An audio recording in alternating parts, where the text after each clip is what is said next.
This is Proficiency in Sentence Writing Lesson 4, then Introduction. On Lesson 3, you've completed it. Now on Lesson 4, you still have to be able to identify subjects and verbs. The verbs might be multi-word verbs. The subjects might be multi-word subjects. But here's the thing that's new. There may be two separate subjects. Now, the structure of a sentence is going to be, if you look up here in this area, the structure of a sentence is always going to be the subjects, and then the verb is going to come after that. So in all of these sentences, you're going to end up with, now I'm creating too many of these S's, but in all of these sentences, you're going to end up with a structure that is SSV. So a pair of subjects and one verb. Now, the one verb might have multiple words to it. It is a complete verb. And so the complete verb might just be a one-word thing, or the complete verb might be a multi-word thing. The same kind of warning goes for subjects. Subjects might have multiple words in them. So the subject to the left here might have 3 words in it, and you need to identify the one word that is that subject.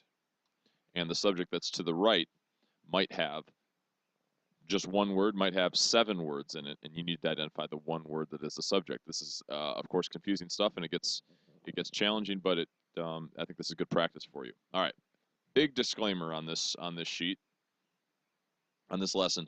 This example here is a good example of how they do examples. So I just used example 3 times in a sentence. On this sheet, they're making it look like your verb is will spend in this sentence, which it is in this sentence, but they're making it look like you're going to have one of these lines over top of your subjects, which is only the case, and this is something to notice down here. Question sentences need to be flipped around for you to identify the subjects and complete verbs. So anyway, that note will make more sense in a minute. This is a question sentence. It's going to cause your subjects and verbs to be kind of twisted about. So let's start off with one that isn't a question sentence. So we'll go to number 1.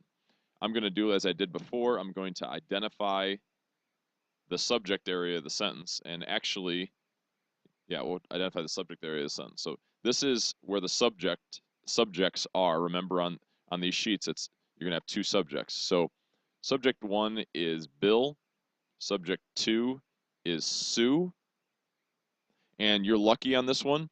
You've got a one-word verb, so you just need to put a V over top of it. 2 plus a verb is junk, so it's to go to the movies. That to go is just junk. If it helps you, cross out the junk.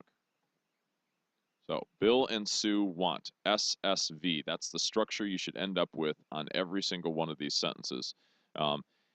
It is possible that you'll end up with SSSV. But that is a surprise for you waiting in some random question. I am not sure. Let's go to number 2. So the area of the sentence where the subjects are going to be is right at the beginning. Jason and his friends is the subject area. There's subject 1, Jason. There's subject 2, friends. And there's the verb, work.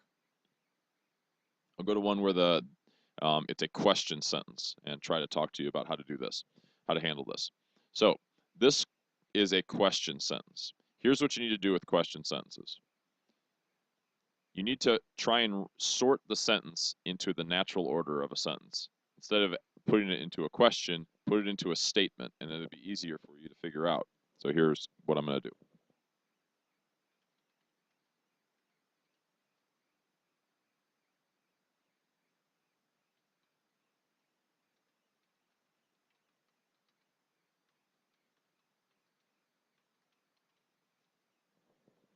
So you'll notice that I took all of the words from the sentence and I used them, all the words of this question sentence, and I used them to create a normally ordered sentence.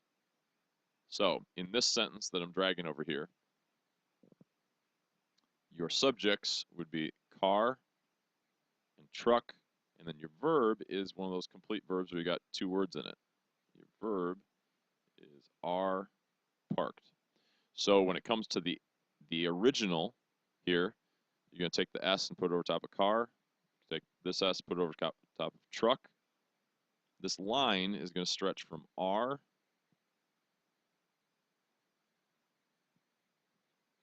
parked is going to stretch here, and there's a V over top. Now, of course, with your handwriting, this will look a little nicer, but that's how you do it. So with question sentences, you reorder the sentence. If the question sentence has a word like when in it, or where, or why, you oftentimes, that when you reorder the sentence, there's no place for it. That's pretty much it. Keep an eye out for adverbs.